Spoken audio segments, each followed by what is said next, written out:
everyone, here's a video of the Playfair Cipher, which is of course no longer in use but only studied as part of the syllabus in universities till date. Let's go ahead and see a bit of the historical development and the fair players in this Playfair Cipher. To begin with, let's go back to the Wheatstone Bridge, which we've learnt in our electrical engineering classes.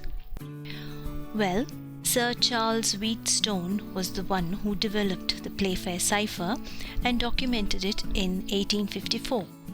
But why wasn't it called the Wheatstone Cipher then? That's because Sir Charles Wheatstone was friends with Lord Playfair, and Lord Playfair was instrumental in heavily promoting the use of the cipher. Let's take a textbook example to explain the cipher.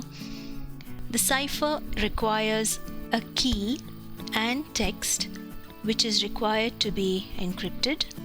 Let the key be monarchy and the plain text to be encrypted be balloon. The key and the remaining alphabets are to be put in a 5x5 matrix with no character repeated. I and J occupy the same cell. At first, let's list out the key with no repeating characters. Monarchy has no alphabet repeated, so it remains as it is. Let's list the alphabet and cancel the characters in monarchy. M, O, N, A, R, C, H, and Y. These remaining characters are written in a 5x5 matrix with I and J sharing a cell. This is how it looks. On the other hand, the plain text is divided into groups of 2 characters called digrams.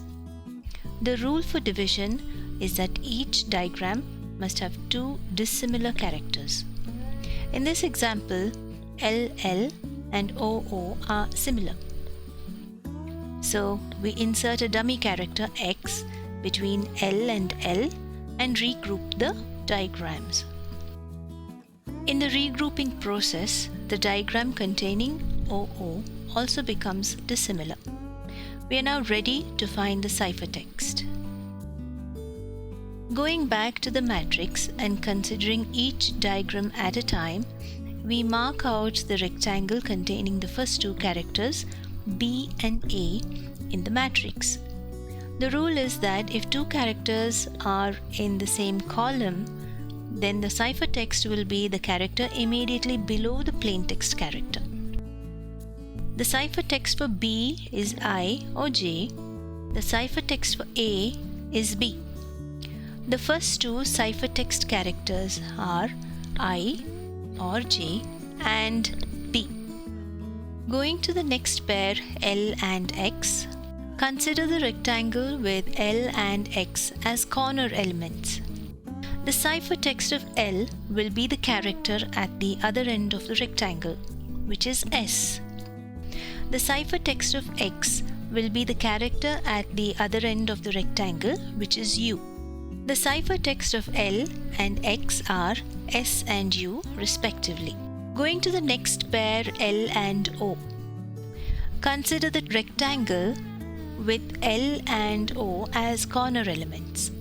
The ciphertext of L will be the character at the other end of the rectangle, which is P. The ciphertext of O will be the character at the other end of the rectangle, which is M. The ciphertext of L and O are P and M respectively. Consider the rectangle with O and N as corner elements. In this case, O and N are on the same row. The rule states that the character to the immediate right of the plain text will be the ciphertext of that character. The ciphertext of O is N and the ciphertext of N is A. The ciphertext pair for O and N is N and A respectively. The ciphertext of balloon is IBSUPMNA for the key monarchy.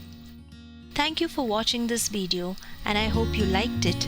Feel free to comment and leave suggestions if you can spare some time. I'll be back with more videos shortly. Bye-bye.